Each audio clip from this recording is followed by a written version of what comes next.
এদের বসের কাছে দিয়ে দিব। ওকে বস। তিশা আর অন্য সব মেয়েদের মুখে কস্টিপ দিয়ে হাত পা বাঁধা ওরা চলে গেল। সৌরভ হচ্ছে ওদের বস।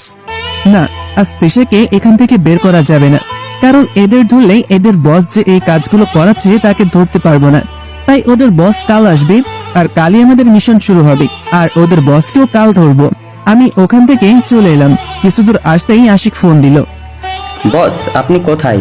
আমরা এখন থেকে খেপুপাড়া স্ট্যান্ডে আপনার জন্য অপেক্ষা করতেছি। তোমরা ওইখানেই থাকো, আমি আসছি। Okay sir. তারপর ফোনটা কেটে দিয়ে ওদের ওইখানে গেলাম। বস আজ আমাদের মিশন কোথায় হবে? আজ কোনো মিশন হবে না, কাল মিশন হবে, আর কালই আমরা সব অপরাধীদের ধরবো। আমি ওদের আস্তানা থেকে এসেছি, কাল আমরা ওদের আস্তানায় হামলা করব। কিন্তু তুই ওদের আস্তানা কি করে দেখলি? তিশার জন্য দেখতে পেরেছি। তিশা কই? তিশা ও ঠিক আছে তো? কি হয়েছে তিশার?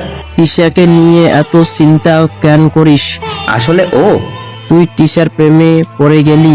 আশিক কোনো কথা বলছে না। তুই কি তিশার প্রেমে পড়লি? তিশাকে কলেজে প্রথম দেখাই ক্রাশ খাই, যদিও ওকে বলিনি। ওর সাথে কথা বলতে গিয়েছিলাম, কিন্তু ও কথা বলেনি। কিন্তু কি হয়েছে ওর? তারপর ওদের সব বললাম। তার মানে তিশা এখন বিপদে আছে। না, ওরা তিশাকে কিছুই করবে না, কিন্তু কালকেই ওদের ধরতে হবে, না হলে তিশা আর অন্য মেয়েরা পাচার হয়ে যাবে। কালকে ওদের ধরবো। মেজর স্যারকে ফোন দিয়ে আরো কিছু লোক পাঠাতে বলো, কারণ কালকেই এই মিশন শেষ হবে। Okay sir. ওকে বাই, আমি এখন চলি।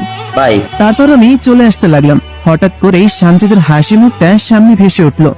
দুপুরে অনেকবার সানজিদের কথা আমার মনে পড়েছিল। আমি বুঝতে পারলাম না আমি কি সানজিদাকে পছন্দ করে ফেলেছি।